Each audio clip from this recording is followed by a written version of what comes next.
বঙ্গবন্ধু স্বদেশ প্রত্যাবর্তনের মধ্য দিয়েই বাংলাদেশের স্বাধীনতা পূর্ণ হয়েছিল বলে মনে করছেন দেশের ইতিহাসবিদেরা।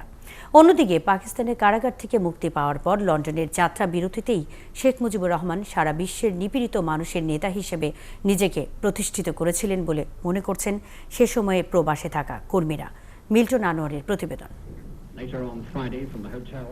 ৭১-এর ২৫ মার্চ হানাদার বাহিনী যখন বাংলাদেশে পৃথিবীর জঘন্যতম গণহত্যায় লিপ্ত, তখনই বাঙালির মুক্তি সংগ্রামের নেতা বঙ্গবন্ধু শেখ মুজিবকে গ্রেপ্তার করে পশ্চিম পাকিস্তানে নিয়ে যায়। ৯ মাস তার নেতৃত্বে মুক্তিযুদ্ধ হলেও হানাদার পাকিস্তানিরা বঙ্গবন্ধুকে হত্যার নানান ফন্দি করেছে।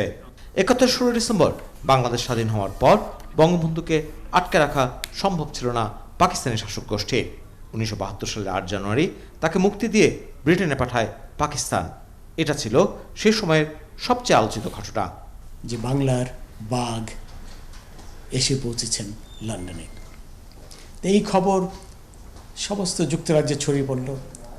সমস্ত ক্ল্যারিজেস হোটেলের এপাশে ওপাশে রাস্তা বন্ধ হয়ে গেল জনতা, আর জনতার মধ্যে মুহুর্মুহু ধ্বনি, জয় বাংলা, জয় বঙ্গবন্ধু।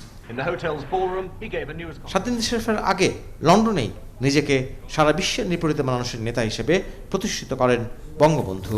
সংবাদ সম্মেলনে উনি বাংলাদেশ যে পাকিস্তানের ধ্বংস করে দিয়েছে, ধ্বংসস্তূপে পরিণত হয়েছে দেশ, এই দেশকে গঠন করার যে চারটিখানি কথা হবে না, এটা যে একটা বিরাট দায়িত্ব, সে কথা উনি বলেছেন।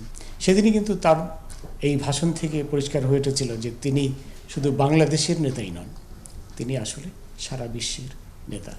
2 দিন লন্ডনে থাকার পর 10 জানুয়ারি স্বাধীন দেশে পৌঁছান জাতির জনক। কোটি মানুষ তাকে স্বাগত জানান আর অশ্রুসজল বঙ্গবন্ধু ঘোষণা করেন জাতির মুক্তির। আমার বাংলাদেশ আজ স্বাধীন হয়েছে, আমার জীবনের স্বাদ আজ পূর্ণ হয়েছে, আমার বাংলা মানুষ আজ মুক্ত হয়েছে। বঙ্গবন্ধু স্বদেশ প্রত্যাবর্তনের মধ্য দিয়ে স্বাধীনতা পূর্ণতা পেয়েছে বলে মনে করছেন ইতিহাসবিদ সৈয়দ আনোয়ার হোসেন। তার দেশে ফেরার মধ্য দিয়ে বাংলাদেশ বাস্তবে রূপায়িত হয়েছিল এবং সে কথাটি লন্ডনের ডেইলি মেল পত্রিকা 10 জানুয়ারি প্রথম পাতায় শীর্ষ খবরের শিরোনাম করেছিল, as soon as Sheikh Mujib walks out of Dhaka airport, Bangladesh becomes a reality.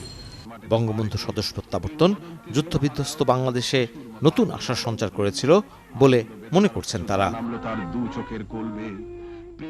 Milton Anwar, ৭১, Dhaka.